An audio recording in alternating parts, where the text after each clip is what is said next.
Today's conversation is with clay artist Bethany Thomas. We are going to be talking about the intersection of imperfection and art. That's a big one. But she'll share why imperfection fuels your art and is really your friend.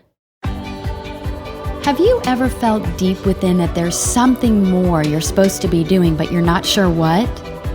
Have you ever felt like you're producing a lot, but not expressing at all? Welcome to She Made It. I'm your host, Elle Zimmerman, and I am on a mission to help you cultivate meaning through the path of creativity. Join me to eavesdrop on conversations with brave women who broke through their resistances into a life of authenticity. Because I believe if she made it, you can too. Welcome, Clara. Hi, Elle. Hi, Clara. First of all, I just want to say thank you for introducing this guest to us. You know her, you had worked with her. One thing I want to share with our listeners is when we recorded this conversation, Bethany was expecting a baby. Right. And now Bethany has a baby. Yeah, I saw it on Facebook just the other day. Yeah, so shout out and congratulations to Bethany. And baby, do you know the baby's name? Evelyn. Evelyn. Isn't that cute? I love that. Yeah. So, Clara, share with us a little bit about how you came to know Bethany. Bethany led my Bible study, actually, when I was in college. But it was so interesting because she was so honest that, you know what, ministry is really exhausting and I feel like I'm learning a lot and that maybe I need to go back to doing art. And she was so real about that with the people that she was actually ministering to. And I was so drawn to that because she was just totally authentic. Yeah, and she's a great lesson for all of our listeners that sometimes stopping what seems great is also the perfect choice.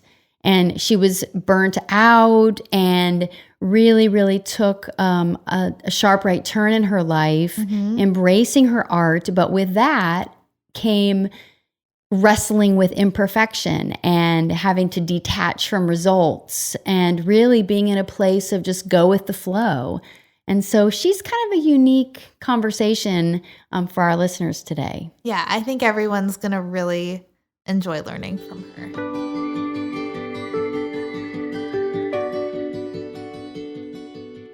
I am so happy and excited to introduce our guest for today and introduce all of you to the lovely Bethany Thomas. Hello, Bethany. Hi.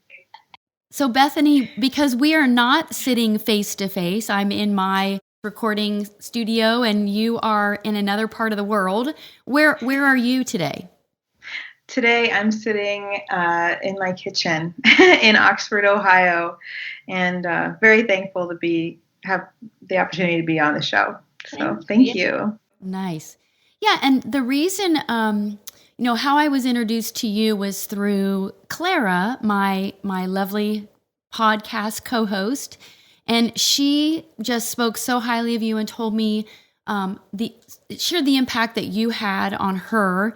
But then also the like your love and passion for creativity and your own art. And so I just thought it might be nice to sort of share a little bit of your journey. I know you went to Kent State and studied, got a BFA in art, but maybe just share a little bit with our listeners, sort of your evolution as an artist.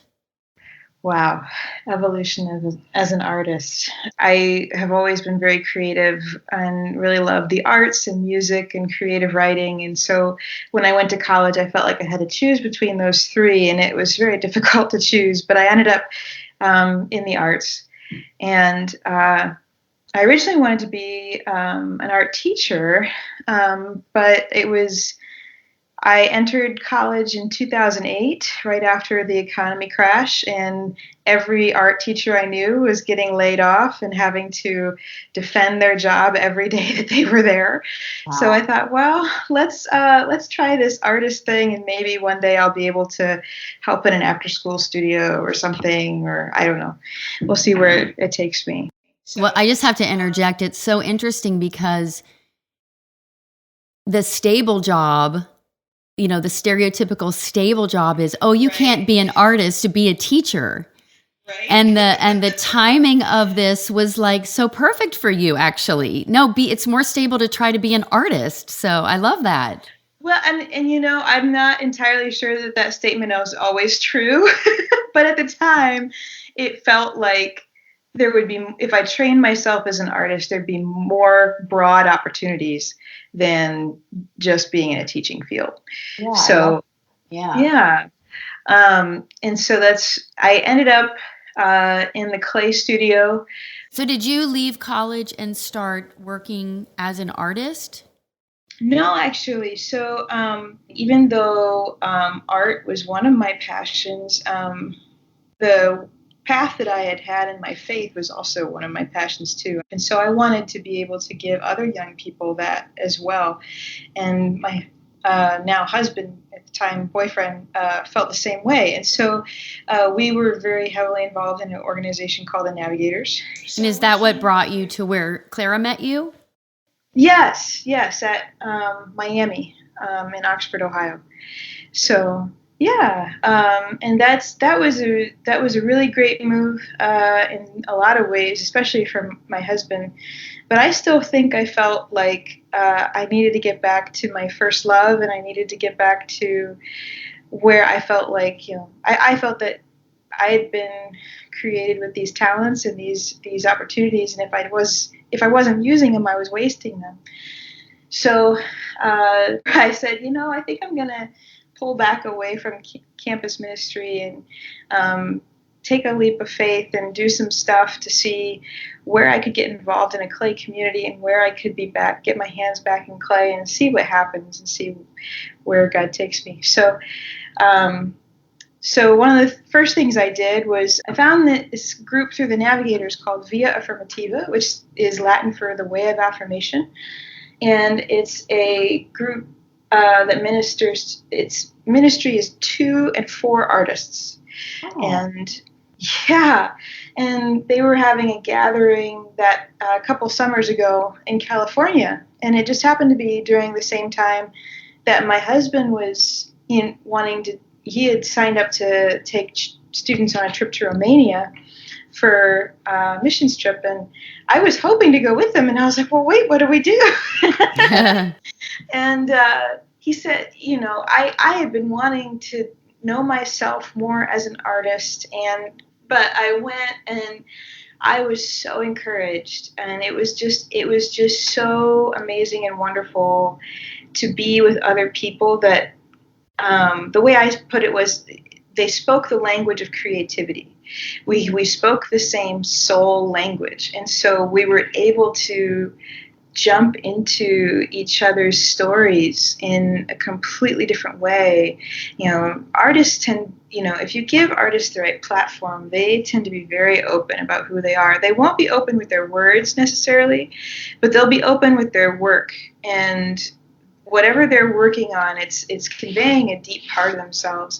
And if you're willing to sit with them and listen with them about what they're working on, that's an incredible thing. And I was just amazed at how we were able to tear down walls, all the walls of race, of gender, of all these other things came crashing down so quickly. And we were able to talk about so many things that were on our hearts so much. And in 2016, there was a lot that we were all thinking about along those lines. And so it was just amazing to be there with all these different people. And I came back. I have a question before you move on. You said something that's so just beautifully spoken. You said that they spoke the language of creativity. Yes. And how would you define that language? I know you talked about being open and not necessarily with words, but with work. But if you had to sort of say what the language of creativity is for you, what is that? The language of creativity is when something is felt so deep and so strongly that there aren't any language or words that fully capture it. And so you have to express it in another form. And sometimes that's expressing it visually. And sometimes when we see something visual, it conveys something even deeper than we could convey with our words. Sometimes that's musically. We're able to evoke and communicate emotion much more deeply with music. And sometimes that's poetically or with a performance with one's body to actually feel the emotions and express them physically. So there's whatever it is, I would say that the language of creativity is when words are not enough and when expression has to explode in some other way. That's what I always loved about musical theater, because I'm an actress. That's my Lovely. That's how I started my career, my journey as an artist. And I love musical theater, but what I love about it is that it's when an experience, an emotion, the progression of a relationship, it's so big, it's so transformative that it can't just be spoken. It has to be sung, danced, even if you think it's a cheesy, topic or whatever. I just feel like it's just that elevated expression of whatever's happening in that moment, in that story, in that character. So that was beautiful. And so then was that a like sort of a pivotal moment for you? Like, had you already left the work at the college? Is this now taking you into working solely as an artist? And then I know you had a little, within the last year or so, you've had a special guest arrive into your family as well. Yes. So I think this was a pivotal moment. I was going through a lot at the time. I had kind of taken some steps back from campus just to reevaluate a lot of things about myself and about my personal history. So I was seeking counsel just in a lot of those things. And this was a pivotal moment for me to realize and embrace more of who I was, and to realize that I didn't have to divorce who I was artistically from my faith. Because I think that's something that everyone else in the outside world had been telling me. In the art world, you tell someone that you're a Christian and they kind of cringe and they flinch a little bit and they kind of look at you like, okay, well, can I trust you? Are you one of those Westboro Baptist people, or what's going on here? And then on the opposite side in the church, you tell people that you're an artist and they look at you and go, oh, are you one of those crazy people who do weird things, and so both of them are kind of have become at odds, which is fascinating because the church used to be the largest advocate of the arts. But and I'll just say, just real quick, I also in theater very much experienced that. Right. And I didn't experience it, interestingly, as much with the Christian community questioning my participation in theater. But what I experienced is when I moved more in toward raising my children, and my time for theater became less and less. Yes. And I love theater so much, and I just was really struggling with not being able to do it. And I love how you say the word that you don't have to divorce yourself. But I will be honest with you, I did do that. I almost had to do that to survive. I had to cut myself off and almost look at theater as a bad thing, as a sinful thing, as a dangerous thing, because I couldn't, at that time, I love it so much, I missed it so much that I had to shut my heart off to it.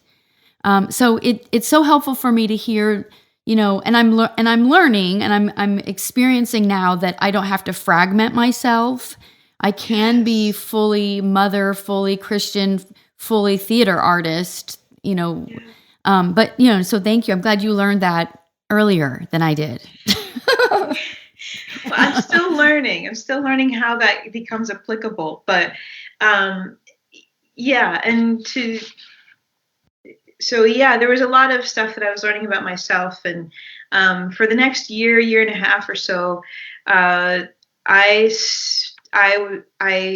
it was an amazing thing to trust myself that God was leading me. I think that was a huge thing that I learned, was that I was allowed to be ambitious, that I was allowed to step into this world, that I was allowed um, to have a voice and to make something, to make something beautiful and share it. And I don't know if you're familiar with Elizabeth Gilbert, but she wrote a beautiful book called Big Magic about creativity. And there's like 6 pillars, I think. And one of them is permission. yeah. Grant yourself permission. And I actually did a workshop with her, and part of the exercise was to write a letter to the principal in your head, giving yourself a permission slip to create. So I love that. Yeah. Absolutely. And also and one other thing is that I noticed that the on your website, your the title of your homepage is Imperfect Art. Yes. Seeking beauty in the brokenness. Very intentional. Yeah.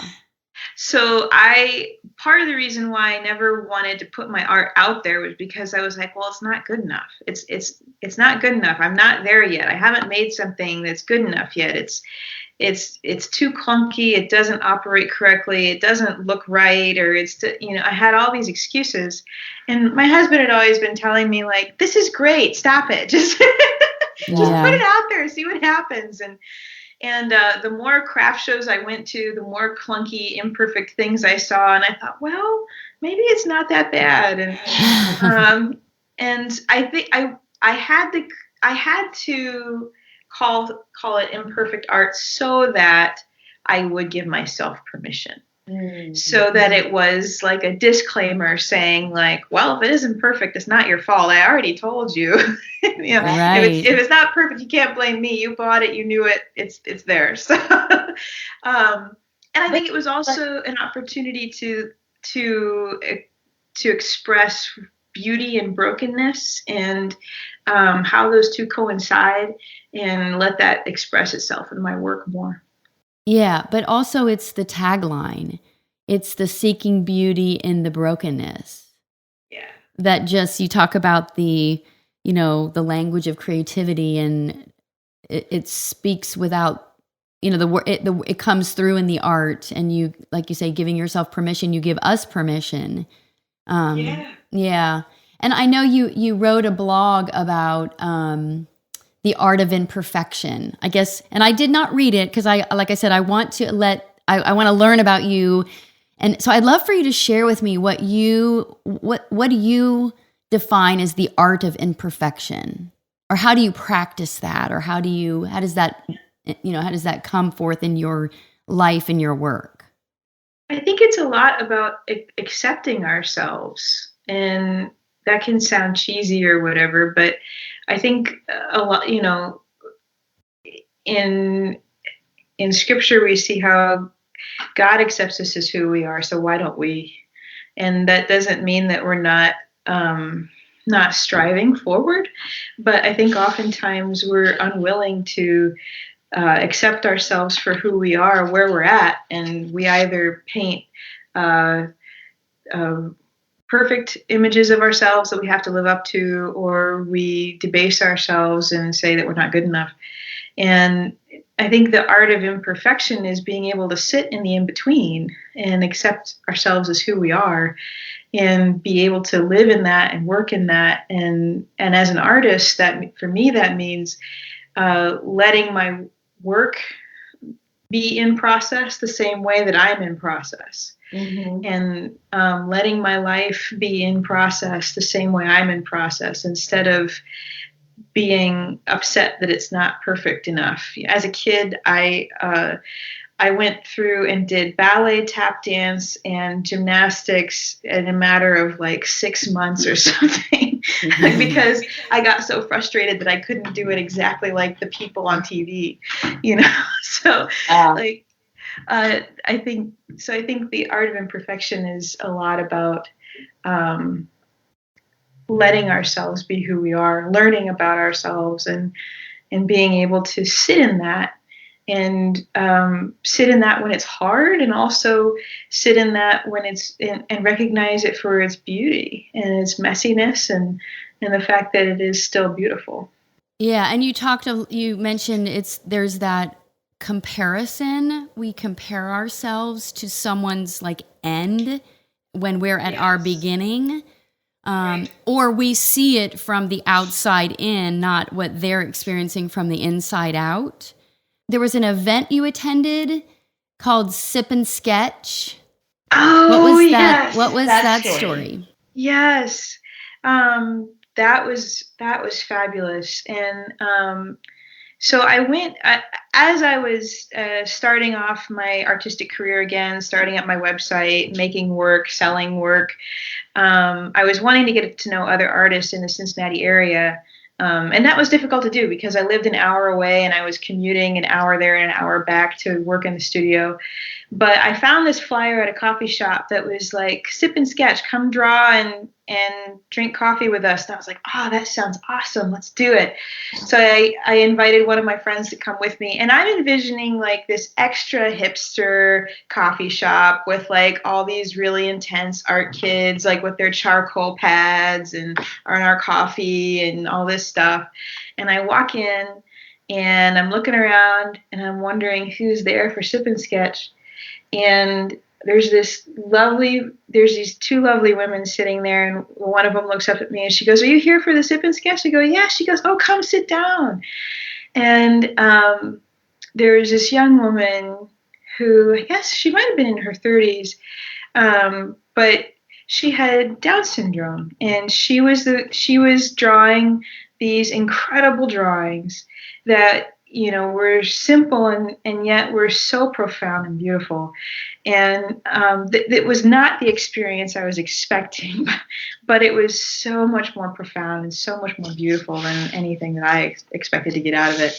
And I loved the fact that this woman, she was drawing these pieces, and a lot of people would see them and be like, well, that's like a fourth grader. I mean, even her mom, right? I got to meet her mom. Her mom came in, and her mom was like, oh, this is great. She's getting socialized, and oh, look, her cute pictures. And me, I'm looking at her pictures going, these aren't things that a person from a gallery would immediately say, let's put this up on the wall. But they're emotionally real, and they're so beautiful in the fact that they were memories and dreams that she had that she was drawing. And my favorite was the drawing she had of her at Christmas time with her dog and her parents, and it was just this picture of sheer joy that I think a lot of us forget when we get older, and that we leave that behind in our childhood. And this was something that she was still experiencing. And I just wanted to weep when I saw that picture, because I was like, this is so, I had struggled so much to be completely vulnerable in my work about my life, about my family, about who I was. And to see someone else be so candid with something like a picture like that, and to enter into that language of creativity so easily, was so inspiring to me, and gave me so much more courage and freedom to share my story. Yeah, I love that. And I know that you now are a mom. Yes, and we'll get to meet the baby in 2 months. Oh my goodness! So I guess you're like a mom yet to be. Yeah. So, but so that's cool. That's awesome. So what I sort of took from that story that kind of ties back to what you started with, and now I am curious, as you now have your own child, and then you see this woman who, with a youthful energy, draws memories of her, of her life and her family. Have you thought, or do you have do you envision how you'll bring creativity into your home with your child? Yeah. Um, Gosh, that's something that I'm constantly turning over in my head what that will look like. I think everyone has an avenue of creativity somewhere that they want to express. This manifests itself in different ways, and so I think I'm looking forward to learning who my child is and how that language of creativity uh, manifests itself in them. Yeah, and the act of creativity doesn't have to be product focused. It doesn't have to be you're making something. It is really, like you said, it's about what do you bring forth? It's that something out of nothing.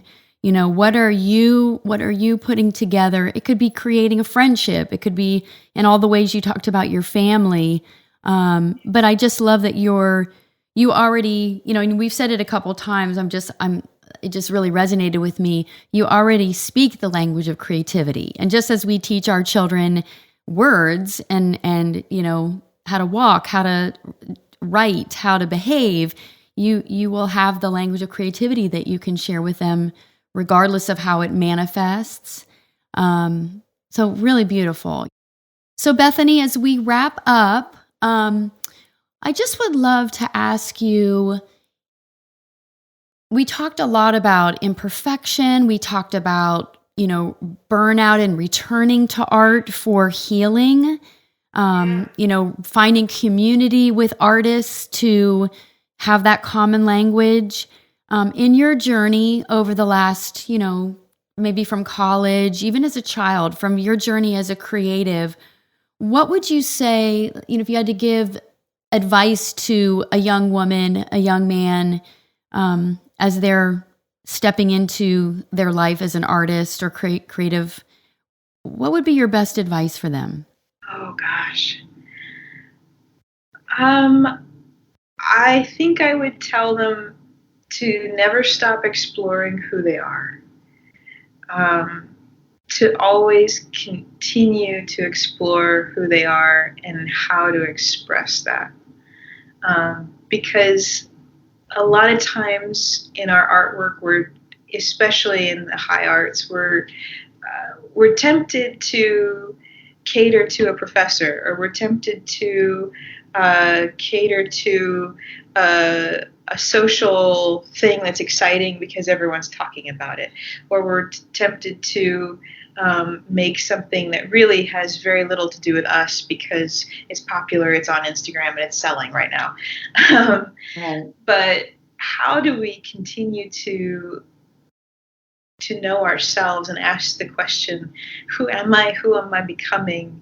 And not in a dreary way, but in that art of imperfection way, where we're willing to sit with ourselves and know ourselves and to be able to express that. I think that's such a precious thing, and we're not able to make honest artwork until we learn how to do that. And that can be very uncomfortable. A lot of times we're not comfortable with ourselves, and so we try to stuff our life with all these other things so we don't have to think about who we are. But I think it's a beautiful thing, to know our Creator and to know ourselves are the two greatest callings I think we have, because everything else flows out of that. Yeah. Beautiful. Yeah, it's someone said to me, the two most important days of your life are the day you're born and the day you learn why. And that only comes from that willingness to be uncomfortable, the self-awareness journey. Bethany, thank you so much. You have such an insight and wisdom and a beautiful story to share, and reminders for all of us that it is about embracing the imperfect and being okay being in the process. And you are going through the biggest moment of creation in your life, yes. Creating a child. And so we just wish you the best of luck. And if people want to find you on Instagram, or what's the best way if people want to check out what you do? How can they find your work? Yeah, It's Imperfect Art by Beth Thomas on Instagram, and you can find a similar Facebook page and website. They've kind of been put on hold for now due to baby and us moving and lots of other things. But I look forward to see where creativity takes me next and what that will look like. And hopefully I'll be able to share that with everybody else in a few months. Fantastic. Well, thank you so much, Bethany, for joining us. You have a great day, and we look forward to seeing a birth announcement. Yeah, thank you. Take care. Bye-bye.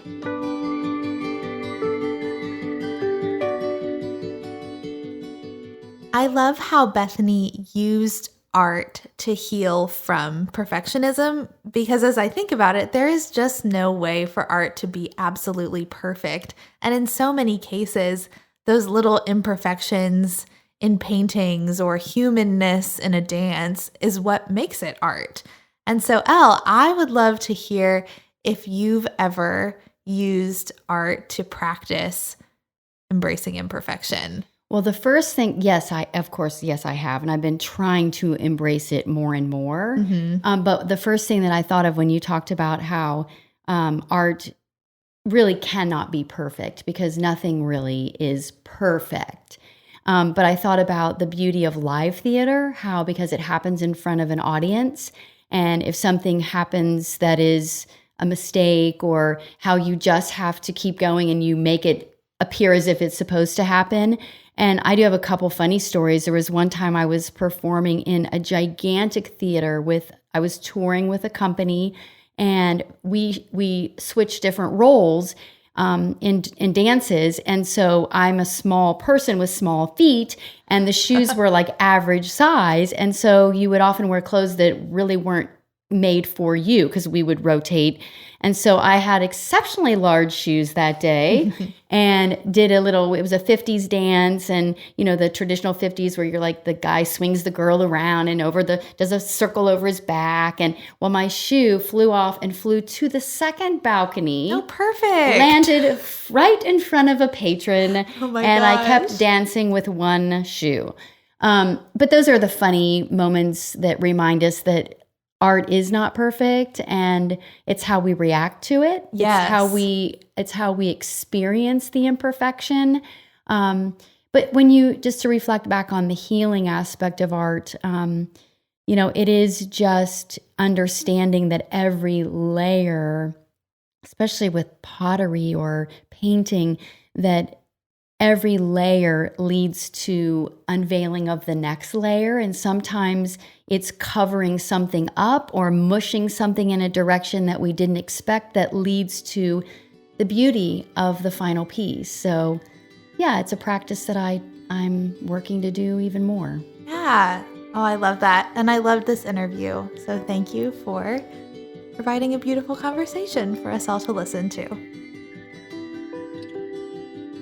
If you were inspired by what you heard today, I would love for you to share it with a friend. And also, reviews are the number one way that this podcast will be able to help more people step into their creative life purpose, and I would be honored to have yours. I'm so grateful you joined us for today's episode. I bet you're here because you know there's something more for your life.